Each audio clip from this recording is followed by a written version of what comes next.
All right, now to breaking news from Detroit's west side, which is where a man armed with a gun is shot and killed by Michigan State Police. This all happened around 7:30 on Terry Street near Hubbell and I-96.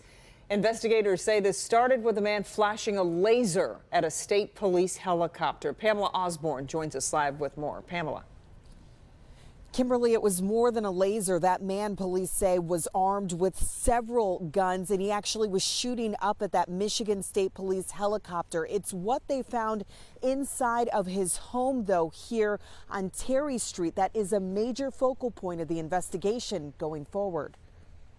The thing that really concerned us is after we got inside to the home and found a lot of the ammunition and the guns. The incident started as an encounter with a Michigan State Police helicopter. He might be armed.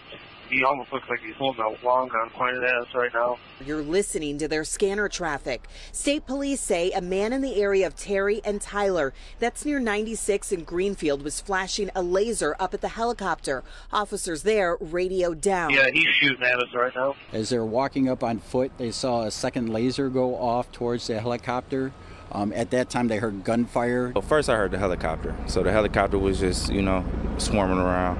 And then I heard like 4 gunshots. Christopher Taylor lives nearby the scene and says after a few minutes, he heard more gunshots. Lieutenant Michael Shaw with Michigan State Police says there was an exchange of gunfire. The suspect was shot and died at the scene. Once inside, they were alarmed to see not just ammo and guns, but what looks to be planning and preparation for what investigators are still working to find out. He had a rifle staged at one of the windows that almost that this was some type of ambush that he had thought that he was going to set up.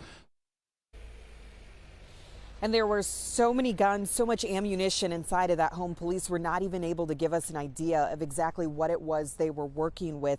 For anybody wondering why it's such a big deal to point a laser at a helicopter or any aircraft for that matter, even though a laser's small, it has the capability of blinding that pilot temporarily, which of course could cause that aircraft to come down. And then, of course, as you heard there, he was also firing shots at that helicopter. We know that it did land safely at Willow Run Airport. Police were checking to see if it was actually any of those bullets actually made it to the helicopter, but of course still a very beginning phases, very active investigation here going forward. We're reporting live tonight in Detroit. I'm Pamela Osborne, Local 4. Really dangerous thing to do too. All right, Pamela, thank you.